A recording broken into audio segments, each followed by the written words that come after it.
Eronmosele Aziba is one of the investment analysts at Afrinvest and is here this morning to take us through whether we should buy in today's turbulence. Some technical analysts around the world says you should buy the dip. Is that the way things should go? We have a few things to discuss about the global space and our own market. Good morning. It's good to have you. Good morning, boss. Thank you. You lose much sleep over the last few days? Well, not necessarily. But I'm sure you watch more of the market news than other things. Yes, I mean we've been keeping track of the market, and like you mentioned, for about the past 4 days, we've seen the massive sell-offs that we've seen in the market. Although yesterday we started to see some recovery, especially in later trades in the U.S. markets, which obviously opened after ours had closed. So we believe that from trading activities today, we might start to see some improvement.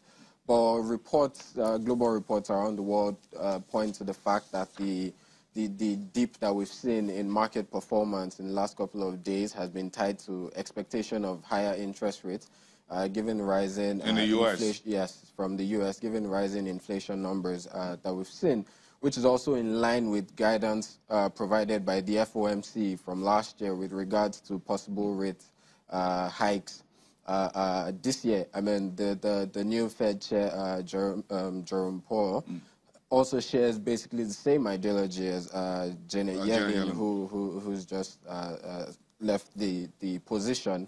And we expect that he would follow in that line, although we don't necessarily believe that from the first meeting or first FOMC meeting of the year, rates will be adjusted upwards. But going forward into the year, we expect to see that's most likely March, between March and September. The FOMC meeting of last week was essentially a transition from Janet to Jerome, as it were. So, but again, why does the market actually felt that this transition somehow the market should be punished severely, or the market should get so jittery that trillions of dollars were wiped off the books? Well, with the rising, with the expectation for higher interest rates, we also this would make investing in fixed income instruments more attractive, given the expectation of higher yields. But the thing is, we also have to consider the fact that we've seen a significant rally in the market over the last year, and it's safe to say that it was time for some sort of correction in the market. So you have investors taking profits in the market as well. So that has also contributed to the negative performance that we've seen. If everybody's looking at this global correction, and I was asking, what does it mean for our own market here? Are we in our own correction? Well, yes, it's safe to say we're seeing some sort of correction, because on Monday you had the market down about 84 basis points, yesterday about 87. We've also seen some profit taking in some of the stocks that had rallied significantly over the past month. Some of the penny stocks, likes of Skybank, and some other penny stocks that were obviously driven by speculative trading. We started to see some profit taking in those stocks. But regardless of this, we believe there are still opportunities in the market. And like you mentioned, buying the dip. So for investors who have a more medium to long-term view on the market, following a price decline, you can take position in fundamentally sound stocks, especially ahead of the release of Should I get scared? Year to date, I'm seeing a negative 1.05% on our equities market. Is this giving me, is this a bit of a blip on my radar that, hold on a second, maybe I should sell in May and go away? Well, year-to-date performance of the equities market is actually it's actually positive at the moment, about 14.7. Oh, yeah, 14.7. I beg your pardon. It's month to date. I beg your pardon. Yeah, I need to take that back, folks. Yes, 14.73%, but a negative 1.05 month to date. So do I need to get scared of that at all? Well, not necessarily. It's pretty much still the first full trading week of the month. So might as well wait it out till the end of the week and see what's actually going on in the market before making any rash decisions. But like I mentioned, if you're an investor who has already been in the market, you've made significant profits, you've reached your threshold. So assuming you had a target that you set for yourself before you invested in market, if you've reached that and you think you're satisfied with what you've made, hey. 14.73 since January the 1st, I'm almost beating inflation. Essentially, yes, you've made significant gains. And I'm in the slightly market. ahead of the NPR. Yes, you are. So like I mentioned, it's been largely positive all through. So this has been one of the factors that has also led to the profit taking that we're seeing in markets. So you have some investors saying, oh, they've made gains in the market, and it's time to take a step back and maybe put funds into fixed income instruments where they know there's little to no risk, although their returns will be somewhat limited, but they're fine with that. Are there phone calls to you folks who are fund managers, asset managers over the last couple of days, folks who believe that, hey, is the storm heading towards Nigeria? Anything like that? Well, you got a few phone calls? We've had a couple of conversations with some institutional investors as well.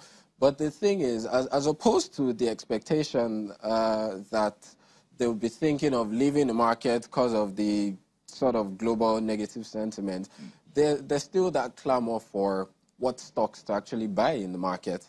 Because if you think about the fact that there's a lot of funds at the moment currently tracking various markets, looking for the best opportunity to come in. So you still have a lot of investors who still want to come into the market despite the rally that we've seen. It's like swimming in the ocean.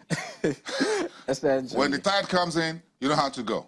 Yeah. And when it goes down, you know how to swim. So if that is the sentiment, therefore, if I should buy the dip and I'm looking at that, if the stock market is falling, there's nowhere else to go to buy the same stocks.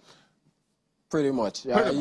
So in a situation like that, it would be best to ensure that you've built your portfolio around fundamentally sound stocks that have historically been able to swim on the tide. Yes, exactly. Deliver positive returns. Give me what sectors. If you look at our market, although relatively small, but I'm sure those who know and who understands the numbers and the market knows where the umbrella is and when it is time to have some sunshine, where to pack things. Yes. Well, like I have mentioned, our top pick will still remain in the banking space, especially among the tier 1 banks. I mean, we're more optimistic on Access, UBA, which have more upside potential, especially in the short to medium term. Also, we're positive on Zenith and GT as well. But our top picks, if you have to take position in the banks for now, will be Access and UBA. Also coming down to the industrial defensives. Yes, they've been quite defensive over the years, and in terms of the opportunity for capital appreciation, that still exists. And in the industrial goods space, we're looking at the likes of WAPCO, which hasn't benefited significantly from the rally that we've seen in the market.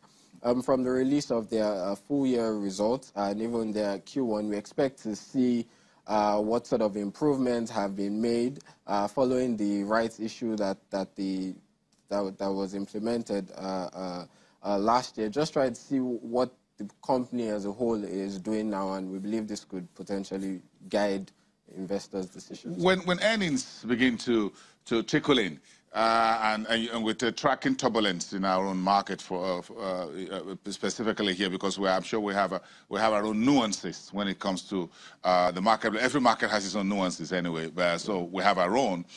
Where do you think the offsets usually come from when it comes to the Nigerian market space? Equities. Well, for equities, for our market currently, like I mentioned, we're more optimistic on the banking space, industrial goods. Maybe the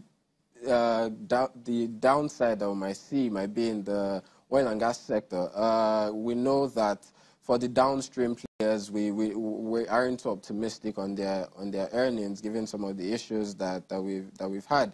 And if you also look at performance in 2017, for the oil and gas index, which lagged for most of the year, the major drivers of the late appreciation that we saw in that space was due to activities in the upstream players, likes of Seplat, Oando as well. And we know Oando has been on technical suspension all through. So our outlook towards the performance of the oil and gas sectors, especially downstream players, still remains largely negative. But for a host of the other sectors, for consumer goods, we've seen the economy come out of a recession. We've seen increased spending.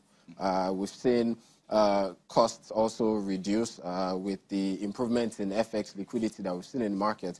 And we believe all this will culminate into a positive performance for this. If I'm looking at the global market route as we've seen since late last week, and now tapering a little bit, and we hope things stay that way, what should be the key headlines, news, or whatever to watch if I'm a local investor, whether I'm institutional or retail, when I'm looking outside the window and I'm looking at Wall Street, I'm looking at Frankfurt, I'm looking at China, and perhaps other emerging market, and see, hey, hold on a second, where is the next windstorm or headwind? Where is it coming from? And if I'm going to look local, then where do I take it? We have a number of companies that have a number of a decent exposure to the global structured holdings. Okay, well, the thing is, for the peculiarity of the Nigerian economy as a whole is it's largely dependent on activities in the oil market, essentially. So when you have oil prices rallying, historically we've seen that the market also moves in line with that. So as oil prices remain high, we see external reserves continue to improve, which means that the CBN will be able to maintain the sort of FX liquidity, improved FX liquidity that we've seen in the market. It's going to be largely positive for our market. I think the only domestic headwind that could potentially arise, which will probably be in the second half of the year, will be tied to politics. So the stability in polity and expectations for the 2019 general election. Do you think dollar position vis-a-vis other major nationals in the basket, like the Chinese yuan, the Japanese yen, the euro, and the pound, should be a concern for me if I see dollar strengthening or weakening, and I see what that could mean for me in terms of the value of what I hold in the Nigerian market?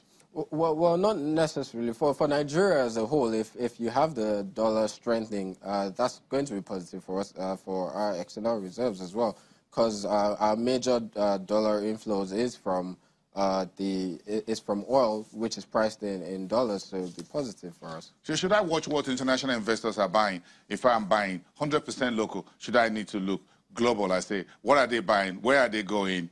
Because there is always a time when foreign investors swoon in on the market at some point, and some other times when they're getting ready to fly out of the market, I can also take the next plane with them. You know, it's funny you should actually mention that, because in our Nigerian economy and financial markets review and outlook that we just launched, we had an investment strategy that was centered around trading activities of foreign investors, especially in the equities market, the stocks that they are known to take position in, and across the various sectors in the market. In the banking space, we had Guarantee and Zenith. For the consumer goods, we had Guinness, Nigerian Breweries, Nestle, and PZ as well. Historically, we've seen that foreign investors, when they come back to the market, they take position in those stocks, and reasons are not far-fetched. If you think about the likes of Nestle, PZ, Unilever, Guinness, and their foreign affiliations. So more often than not, you see the pricing of these stocks trading at premiums to what their domestic counterparts are trading at, and this is one trend that we've noticed from foreign players. So I should watch those guys at any point in time, shouldn't I? Well, yes, if you are going to, it's a purely sentiment-based sort of strategy. Yeah, there are a lot of sentiments in the market. You know, you do your fundamentals, you do technical, you do analytics and whatever. But at the end of the day, it all boils down to some measure of sentiments, how you, whatever you watch on the TV overnight, or perhaps the movie, or whatever it is, then you wake up the following morning and you just don't like that cup of tea. And you just believe that, hold on a second, why am I doing this here? Come on, I need to just move gear. And you just come back and just say, look, I need to move something about my portfolio. I'm sure you get that all the time from clients. You just wake up one morning and say, move things. Yes, I mean, you get some calls from some clients, and then you make a particular recommendation, and they're like, I don't want to buy this stock because of this person or because of this thing, because of you hear various reasons. And I mean, for the clients, it's their right to have such opinions on stocks. So. They don't like my face. They don't like Boston's face. I say, just don't buy Boston Business shares because Boston Business PLC. Don't buy that. Okay, but again, let's move to, let's shift gear to the technical analysis. We saw a little bit of a deeper swell in the global debt market over the last 2 days as well. Got a bit knocked a little bit with the equities, even though they took the broader, the deeper end of the drive. Do you think the bond market is also knocked a little bit? Yes, trading activities for our domestic bonds market over the last 2 days has been largely bearish. We've seen sell-offs across tenors, and even looking at corporate euro bonds performance, especially for euro bonds, SSA, sovereign euro bonds in sub-Saharan region. Sentiment has been largely bearish since the start of the week, and same for Nigerian corporate euro bonds. We've also seen sell-off. So this general bearish global sentiment has also been seen in the market. But if you take that back very quickly to the Naira end, is there any turbulence? We've seen some level of turbulence at the Treasury bill space. It was last year from September or so when the government made the announcement of rebalancing our portfolio. Do you think this turbulence is a positive one? Well, yes. I mean, so we've started to see a moderation in short-term interest rates. We've started to see a normalization in the yield curve as opposed to what we had for a greater part of the first half of last year and even up into the third quarter where you had... So that you're talking about normalization, I'm looking at 14%. That's still really high. Yes, but compared to 17, 18%. That's just about 3%. I was looking for single digit at some point, and you said it's a normalization. It's a double digit. This is still high for the Nigerian government borrowing, 14.8%, 14.9%, 14.55%. Yeah, but if you consider the fact that MPR is at 14%, inflation still remains within double-digit range, we're probably still going to see yields at this current level for the near term. No, this is a little bit unsettling. I thought that doing this is a $1 trillion something, or kind of? Yeah. About 3 trillion naira, thereabout. So if you repackage all of that, and we're still coming down to, we're still sticking around double digits, mid double digits on treasury bills, that's still high. Well, yes, it's still high, but if you look at it in context of a comparison of what it is now to what we used to have, like I mentioned, 18, 19, even as high as 20%, and we've seen that crash to 13%, yes. Thereabout. We've seen improvement. Bondholders don't want to let go. What's their fear? What's their worry here? Is it inflation? Is it interest rate? Or they just feel that, hold on a second, why should I get single digit for giving this money to the government? Oh, hold on, I didn't cash out at 20 or 18 or 19. Why should I hold this for double digit? Yeah. Also for single. For a bondholder, what you're looking at is ensuring that you can still earn your real interest rate still remains positive. So, like I mentioned, as inflation rate remains within the double digit level, investors are going to demand higher rates on their on the bonds, and that's what we're seeing in the market. So yes, we've seen some moderation, but we don't believe it will go significantly lower than what we currently have in the market. Even with the DMO looking at February savings bond auction around 12? Around 12% thereabouts. Yes, like I mentioned, we might see some moderation in yield, but not significantly.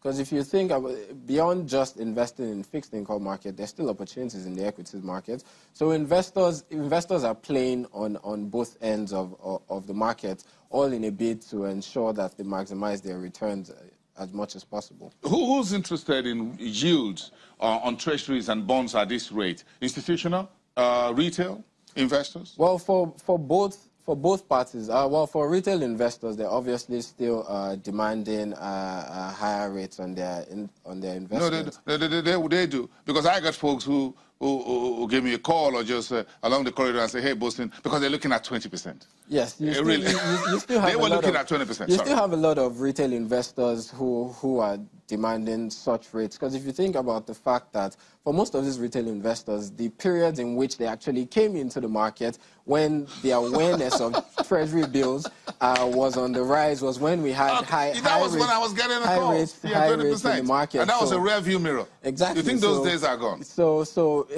it seems like those days are gone, but we still have investors that are still demanding for these higher rates. But sadly, they're not going to. You're not going to get treasury bills at 20. They're not going to get that. Yes, because at 20 last year, I can write off my inflation and the NPR, and I'm looking at something around 6%. 6% thereabouts. Yes. Your real returns, but we've seen all that moderate now. So it has still an appetite out there, therefore, for treasuries and bonds from retail investors, folks who are, well, maybe around my level, I don't know, but or folks who are lower, who feels that a 10,000 naira, 20,000 naira, 50,000 naira can still get them some decent returns by lending that money to the government. Everybody wants to do business with the government. Everybody wants to lend money to the Nigerian government. Well, if you also look at the budget and plans for borrowing, you can understand why everybody will be willing to lend. Because whatever happens, you get paid. Essentially, whether the budget performs or not, you get paid. There's little to no risk as long as Nigeria as a country stands. The chances of you losing any of your investments is rather low. So yes, there's still appetite for these fixed income instruments, because if you even look at data from primary market auctions, you can see the volumes of funds that keep on hitting the market over subscriptions across the instrument. So yes, demand still remains quite high. So, but I can position for a likely dip. One of the new reports from PwC, which is, of course came out yesterday, was looking at an NPR haircut. Not you. I like that nice afro hair you have there. Maybe for me. I can go lower than this, but I like that. So maybe you get a haircut. But seriously, NPR, 200 basis points by March. That's what PwC put in that report yesterday. And by September, a hike of 200%. Oh, sorry, 200 basis points, pardon. 200 basis points in March, lower, and a hike of 200 basis points forecast in September. Within the same year, by the same margin. And all because of the pre-election 2019. Yeah, well, yes, there's that concern that closer to the end of the year, there might be pressures from the political sphere in order to sort of drive rates lower, to sort of encourage borrowings to the real sector. Although that concern remains, we might not necessarily see that happen, because what we've seen the CBN has used to sort of keep rates in check since last year has been the use of its OMO auctions, and not necessarily the benchmark rate. Right. So even tweaking the rate might not necessarily have the desired impact. But you see, the central bank almost on a daily basis since January the 1st, 2018, OMO auction almost on a daily basis. Yes. And you see this increasing strongly from the second half? Well, there's a chance that it could, in order to sort of drive the rate lower than like I mentioned. And we've also seen huge volumes of liquidity in the market. So in a bid to also mop up this liquidity, the CBN has embarked on the OMO. So the easing, the monetary easing we're talking about, may not really be about NPR. Not necessarily. It might not necessarily be about the NPR that we're talking about. And if you also consider the fact that easing of monetary policy currently might not necessarily lead to increased credit extension from the banks, as risks still remain in the system, we might have a null impact, essentially. Essentially. Thank you. Thank you for coming. And by the way, a nice hair there, level there. I keep mine. Have a great day. Eronmosele Aziba from Afrinvest.